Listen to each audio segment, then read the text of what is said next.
So I just finished filling out the complaint form against the Elmhurst Police Department. Name is on it. My address in Canada is on it because I'm living in a hotel here because I have to come all the way to Illinois to show them that international fraud is taking place by a property manager.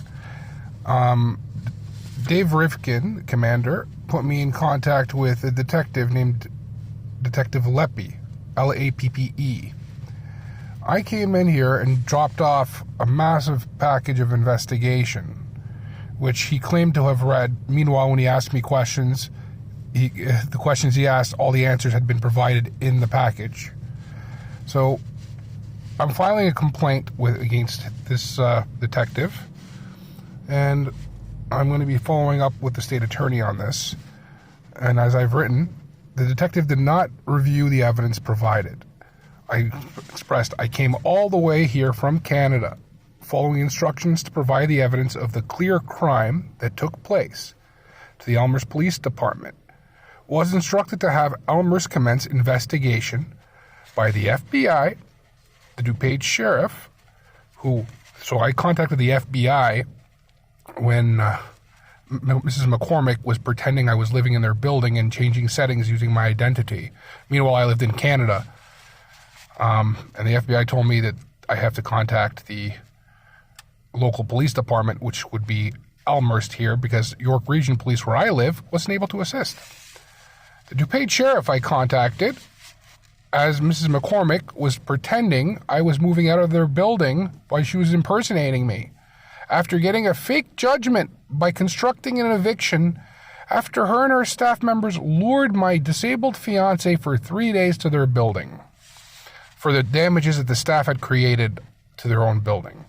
The Canadian police informed me that these helped me with the fraud package to protect myself, and informed me to let them know if McCormick reaches out to us again, which he did, pretending that I was moving out when I didn't even live in the country, and they weren't aware that I was reporting to the police. I brought my mother down here to Canada because she's also been affected because McCormick has filed false fraudulent claims against our credit. And I notified this to the DuPage attorney, the attorney of DuPage, the state attorney's office. All of the victims of this crime, which is identity theft, because McCormick is using my identity and my personal information with her staff to fabricate a fake tenancy.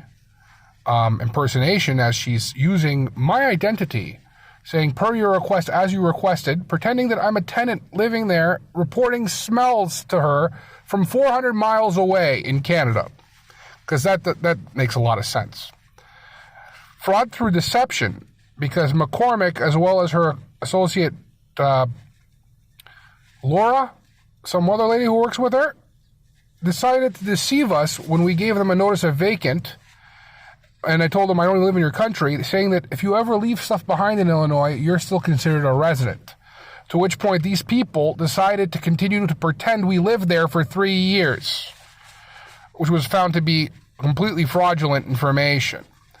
Criminal harassment, because this lady has decided to contact us and keep in touch with us for 3 years, even though a cease and desist has been sent to this lady.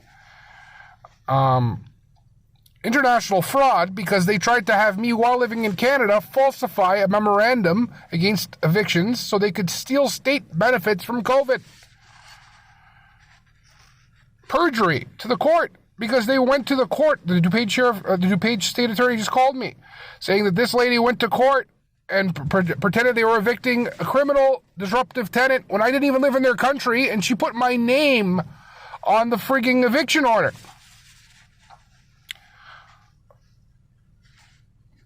Impersonation by staff at Elm Creek, because they ended up luring my disabled fiance, gave her the code as is shown in the exchanges, instructed her to clean the damages the staff had created, and then recorded her over a few days, and then tried to say that she was there the whole time because staff had set up intercoms and different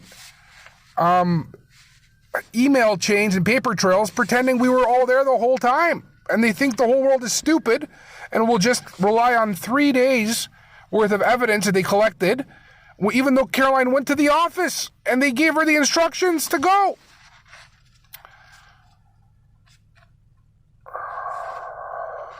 Anyway, the detective, I did give the evidence to, but he won't call me back. In fact, he told me if I don't like it, I should go back to Canada. I spent over a month putting together this evidence. Even had attorney Charles Drennan call this department in Elmhurst to inform them this is a violation of the criminal code. And he provided a letter showing that, how so. I also included in the package Jessica McCormick had a duty to mitigate for her damages and the no residency status that was given to her multiple times from the guarantor and myself.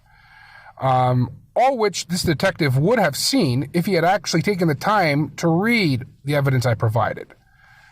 In addition to recording taken as members of that corporation, Elm Creek Air Communities, were actually trying to get me to falsify the state benefits document, which I showed to Sergeant McCollum when I came in the next day. Mind you, Detective Leppe refuses to actually contact me. Apparently the paper trail and misappropriation of government funds being attempted isn't a crime anymore. You know, why not let people steal government funds and taxpayers' money? Let alone the text messages of the staff saying, oh, we see you need requests and we're doing services on your behalf, even though I sent them a cease and desist years ago, and apparently criminal harassment isn't a charge in Illinois. Perjury to a judge? That's not a charge apparently in Illinois. Nor is abuse of disabled persons for financial gains. Right?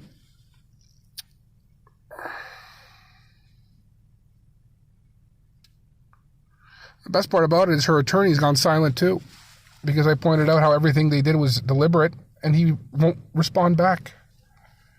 Anyway, I hope that the Elmhurst PD will get back to me in a timely manner, and I will be uploading this to the internet. Thank you.